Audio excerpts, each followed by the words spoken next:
Welcome to The Details with Adam Froer and Cecil Walker. This is a podcast where we examine the intersection between solution-focused brief therapy and current topics happening in the world. And we do this because we genuinely want the world to be a better place. So enjoy and come examine the details with us.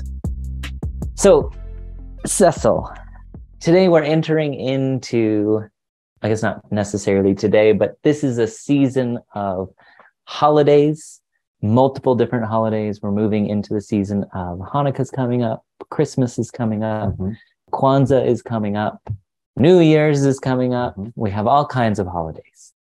And I'm wondering, it'd be worthwhile for us to have a conversation about how celebrating holidays may intersect or teach us some lessons about solution-focused brief therapy, how we do it, why we do it the way we do it. So what are your initial thoughts about holidays and their intersection to solution-focused brief therapy? Well, the first thing that comes to mind, and you can always correct me if I'm wrong, since I know you're the official on Christmas. Oh, and good the to likeness. know. Yes. But I think to make the most of both of these things, holidays and meaningful therapy and solution-focused conversations, to make the most of these two things, it requires, I think, intention and or attention to the right things. And I think that kind of starts to automatically show this kind of mirrored process as we go through both of these things. When I'm in a solution-focused session and when I'm trying to have a good holiday, both are a matter of really trying to focus and pay attention to. And that makes like celebrating holidays sound kind of like a skill-based thing. But I think it's an experiential thing. And both of these are, in a way, are experiential things. And so paying attention to the right things is how you get the most out of it. Okay, so I want to ask you a couple of follow-up questions about that, because I think you're saying some really important things and I don't want to like skim over it. So you said, one of the first things you said was doing both of these things right, celebrating holidays or having a solution-focused conversation. It comes down to intention and also attention. Can you start with intention? What do you mean by that? How can being intentional add something significant to holidays and or solution-focused conversations? Well, what I don't mean is I'm not trying to say that good things can't happen unintentionally, that you can't have, an enjoyable holiday without planning every second of it, and that you can't stumble into some meaningful moments in this therapy session without preordaining that or pre-planning that. But the intention that I'm referring to is kind of knowing what's important and trying to let that fill the space, trying to let that have some gravitational pull in the session and in, whatever you're doing in celebrating your holidays. Most people tend to agree that this holiday season, regardless of the holiday that you're celebrating, for the most part, family is important. And so I need to be intentional about doing something relating to family. I need to be with people I care about. I need to show the people I care about that I do care for them. I need to have a moment that I can mark as, oh, this is a good, important moment that I spent with these important people. And so people have dinner, people, go see Christmas lights. They do things with the people they care about, because it's not so much that the thing is important or that day is that important, but just that being with family, that's one of these many things that is important. And so they have to be intentional. They have to make sure those things happen. And if they mindlessly let the season pass by without tending to these things that are important, it feels like something was missing from the holiday seasons, or it feels like they didn't do it quite right. They lost track of some things. Yeah, I think that's really valuable. And I think that's really important is that, and you kind of added this word, which I think is important, is there's some meaning that gets put in place. If I begin the season and I think, how do I want to meaningfully go through this experience? Then it changes the way that I spend my time. It changes the people that I surround myself with potentially, right? So my behavior changes because I'm purposefully thinking about how do I make this meaningful. And I think similarly in a solution-focused conversation, if we're intentional as clinicians around having this kind of a conversation, then we listen in a specific way to pick up certain details. We make sure that we include certain aspects like a desired outcome. We make sure that we're moving only in the direction that the client wants to go. And so it changes our behavior. It changes which words we pick up on in a session. It changes which words we let go by in a session. And so I do think you're right. There is some real intentionality changes the way that we do both of these activities. The other thing that you mentioned was, again, attention, what you pay attention to. And I think as I think about both of these activities, holidays, if I pay attention to certain traditions or certain rituals, if I pay attention to, oftentimes holidays are full of symbols, right? So if I pay attention to the meaning of the symbols or why we do certain things the way that we do them, it again adds a layer of meaning to the holiday. And I think similarly in a solution-focused conversation, when we pay attention to the unique language, when we pay attention to being purposeful about co-constructing, doing this together with the client, it adds a meaning level to it that could easily be overlooked. You could ask a lot of really technically solution-focused questions, right? What would be different? What else would be different? But when you're purposeful about attending to meaning, then those conversations can become much more rich, much, I guess I would say, fuller. And so I think, again, in both of these instances, what we attend to can also change the significance of what we're doing. And I think that's where a lot of, we keep using this word meaning, and that's the most relevant and most powerful one that I can think of. That's where the meaning of this season comes for a lot of people. And that's where the meaning of and the power of the sessions that we have in therapy comes from too, is that I don't think we realize how much intention we put into our traditions and the ways that we celebrate our holidays. I mean, people tend to eat certain things, on these holidays, wear certain things, listen to certain kinds of music, watch certain things on TV, have certain kinds of conversations, even behaviorally do certain types of actions in certain types of orders even. It's all so intentional. And I think it speaks to some, whether conscious or subconscious, desire to have a certain kind of experience, to say, I want this season, this holiday to be like this. I want to feel these things. I want to see these kinds of things. I want it to have this kind of experience.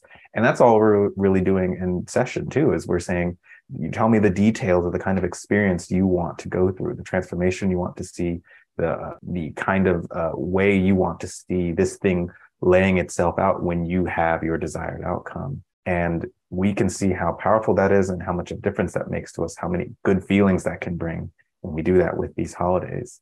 And I think it works just the same in session. Yeah, I think you're raising an important point. And I guess the way that I would summarize that is that it's the meaningfulness of these things is really the culmination of these details. And I think if we think about traditions, right? So there's like, if you normally eat a certain thing for a holiday, and then for whatever reason, maybe somebody different brought that dish, or somebody tried a new recipe or whatever, and it's not the same, then you will regularly hear this just isn't what we were supposed to have, right? If there's a letdown, you could eat the exact same thing, but there's just this minor difference. And now it's disappointing because it's not consistent with the details that I have attributed meaning to. Right. It has to be grandma's version of whatever, or it has to be, right? So again, for us, we celebrate Christmas. One of the traditions is on Christmas Eve, all of our kids open a new set of pajamas, which I think 90% of people end up doing, right? And early in the morning, then our kids will start to say, so when we open our pajamas, and I'm like, how do you know we're going to open pajamas? There's no guarantee we're going to open pajamas. But if we didn't open pajamas, everyone would say, well, this isn't Christmas. And even though even if we got all kinds of gifts the next day, or even if we spent all the time thinking about the meaning of the Christmas and all this kind of thing, because we left the detail of pajamas out, people would say this just isn't Christmas. And I think there's a lesson in that as we develop these rich, detailed descriptions of desired outcomes, we need to be really conscientious of gathering those details. Because if we don't get enough details, if we don't ask about these minute things like, who would bring the ham, or what color would your pajamas be, or what if we miss those tiny little details, then somebody could leave with an experience of that's just not my desired outcome. It's missing something. And so I think as you were talking, I just kept kind of having this visual of the meaning is really the culmination of all of these important details that we put together. And that somehow becomes something way more than just these individual details. Yeah. I think it also begins when you think about the diversity of experience that people can have.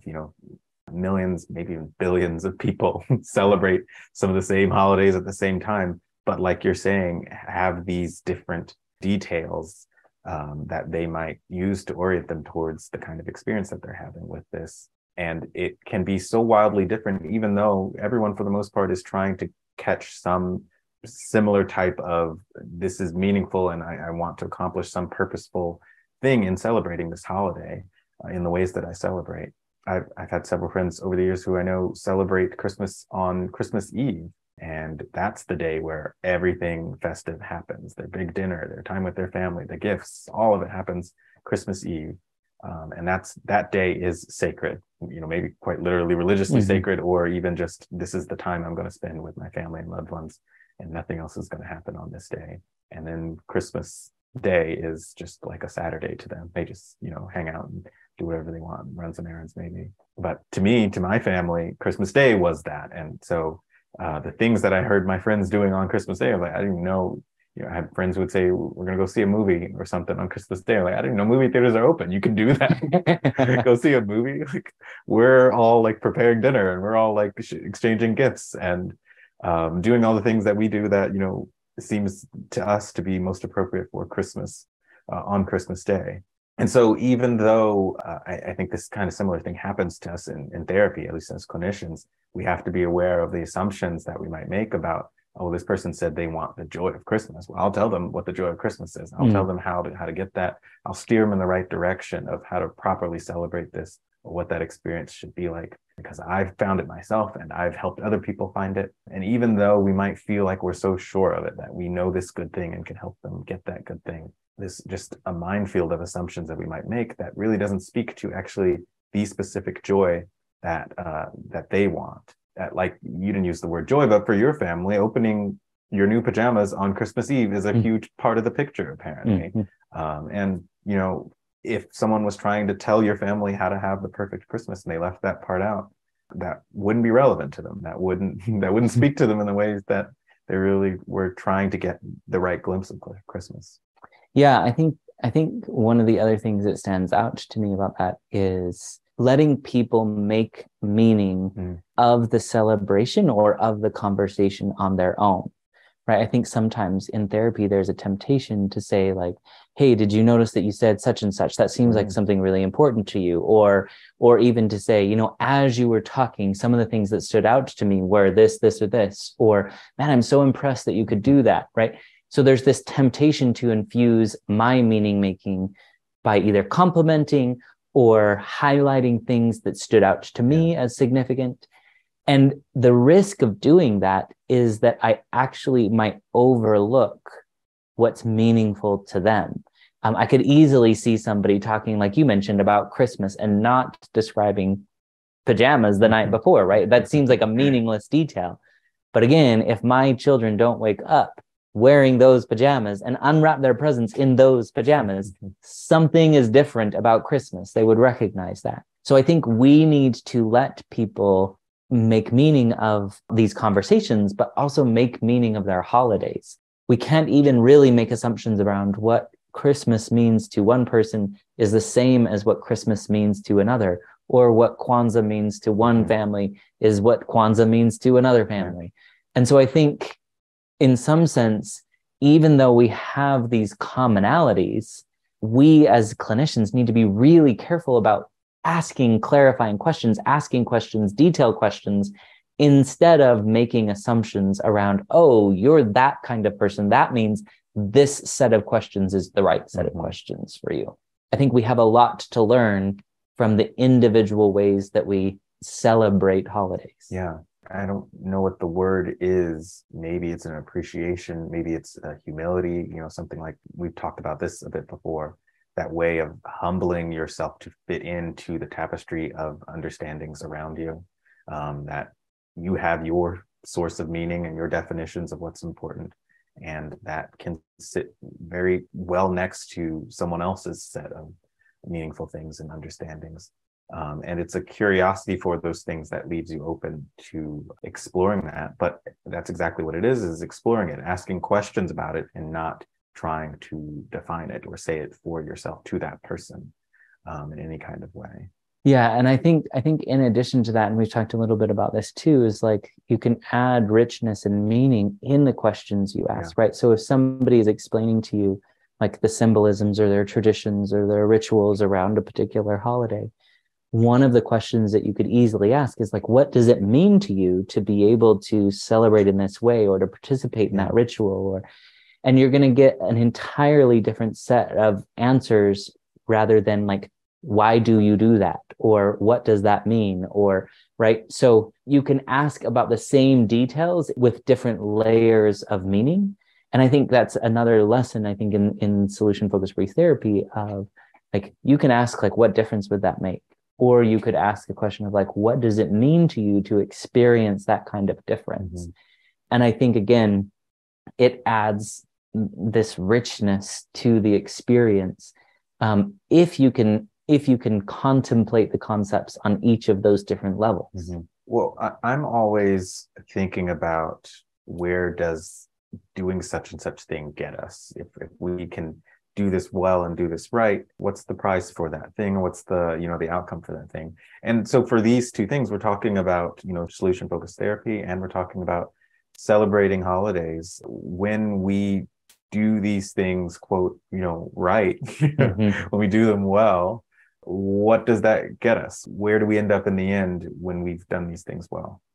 Yeah, I think that's a really important question. And I guess the way that I would boil that down is to say we get to a place of purpose if we look at these holidays, right? If we take the religious holidays like Hanukkah or Christmas, or even the not technically religious holidays like New Year's, part of the reason that we're celebrating those or remembering these details or important, significant events or things like that is because we want to have learned something. We want to mark this was a significant event and it should change who I am, right? It should, by remembering these details or by celebrating these details, I should align my life more with whatever the principles are that underlie this. If it's New Year's, right, it's this idea of I mark the end of a chapter of who I was, and I mark the beginning of a new chapter of who I could become, what I want my life to be. I think the prize of celebrating well is it adds purpose. It adds dimension. It adds meaning, to go back to that word. And I think the same kind of a thing in a solution-focused conversation. If we have a solution-focused conversation well, it should add purpose to my life. I should leave feeling like now I have a new understanding. I have a new appreciation. I have a new awareness of where I want to go or the kind of person I want to be. We oftentimes say the version of myself that I want to show up as. I think that parallel exists, that in some sense, whether it's a conversation or if it's a holiday, it's putting to bed an old version of myself and a waking up of a new version of myself, or potentially a renewed version of myself. Yeah, I like that a lot. And I don't know that I'm glad we're having this kind of conversation, because I don't know if I've ever made those specific connections that in celebrating in the ways that we want to celebrate, any of the things that we celebrate. When we do it right, it feels like we're lining up with purpose, and we're lining up with the version of ourselves that we want to be. I'm really not one for big celebrations in any kind of way, whether it's a holiday or a birthday or anything like that. But the thing that usually tells me that it went well was if I spent it with people that are important to me.